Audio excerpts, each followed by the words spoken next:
One senator is pretty clear-cut about the possibility of a government shutdown. He says it's a dumb idea. That Senator Johnny Isakson, he's a Republican from Georgia, is joining us right now. Senator, thanks very much for coming in. Good afternoon, Wolf. Good to be with you. All right, so what was a dumb idea? Well, defunding Obamacare or shutting down the government was an impossible goal to achieve because most of Obamacare is mandatory spending, and you've got a Democratic president with a veto pen and a Senate majority of Democrats in the Senate. So the goal should have been more achievable, but shutting down the government should never have been a predicate for it. So that was a dumb idea to shut down the government, knowing that the president would never sign into any law defunding. What about delaying Obamacare? Because that was the second pitch that the Republicans in the House put forward. Was that a dumb idea as well? Well, it's a better idea, and John Boehner in his press conference today talked about a 2-year delay in the medical device tax, which, by the way, has not been totally ruled out by the other side in discussions I've been in. So we're moving towards common ground. We're moving towards a solution, and I think everybody, save a very few people in Washington, realize we need to end the shutdown and bring America back to work.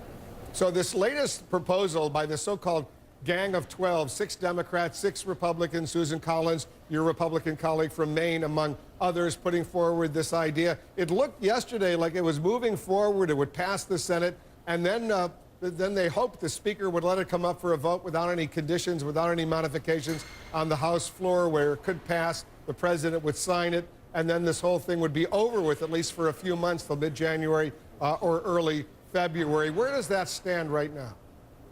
Well, when John Boehner sent the signal this morning that he was going to have a press conference and they were meeting on the parameters of a deal, that immediately stopped the Senate negotiations for really a very good reason, because nothing would be better than for the House to send us something they would pass with Republican votes and some Democratic votes.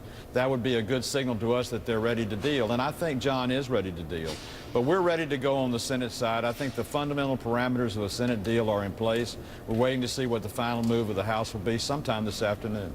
When do you think that there could be let's say the House doesn't act because maybe he doesn't have enough votes, even among his conservative coalition, John Boehner, to get it passed? They think it's too modest, if you will. The White House rejects it outright because it links various aspects of Obamacare to this current issue of closing the government, or at least partial government shutdown, raising the debt ceiling. You would support what Susan Collins and the others have come forward with. Would it get 70 votes, 80 votes? It looks like it's got strong bipartisan support in the Senate. I think it would, and it does have some parameters of Obamacare. It doesn't change the program, but it puts in credibility on the subsidies that are offered, income verification, and deals with the device tax. There's a lot of support for it. 70 votes is certainly within the realm of possibility. Because the device tax thing I thought was taken out of the latest version of the Senate legislation. Are you saying that's back in? No, I'm not saying it's back in. It was a part of the original discussion. I think income verification for subsidy purposes is definitely going to be in. Yeah, I think that's something the White House may be ready to accept. I'm not sure they're ready to accept the delay for 2 years of that medical tax device. All right, so looking back on this whole awful 15-day experience and 2 days away, if that, from a potential government default, where do you put most of the blame?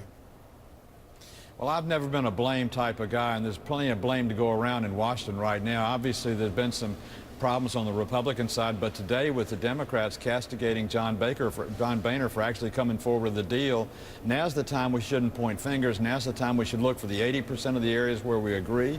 Let's make a deal. Let's don't fight over the remaining 20 that are still out there. So hopefully cooler heads will come to prevail. Hopefully politics will not rule the day. Hopefully the American people's best interest will be what drives us to a decision. I remember when the president was reaching out to the Republican leadership, Republican senators, he asked you to help organize some dinners for him to meet with your Republican colleagues. Have you been satisfied with the way the president has been dealing with you guys, Republicans in the Senate, over these past several months? I was very satisfied with the outcome of the 8 or 10 meetings that we've had with the White House on the big picture items. I have been less than satisfied with the leadership we've seen on the debt ceiling issue and on the leadership on what final deal we might get to. But the president did invite us over last Friday.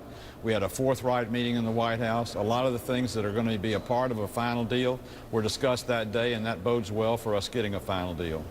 One final question before I let you go. The next 48 hours, deal or no deal? There will be a deal, in my opinion. There's no excuse for there not being one. Johnny Isakson is the Republican senator from Georgia. Thanks, Senator, very much. Thanks, Wolf. Almost 5.2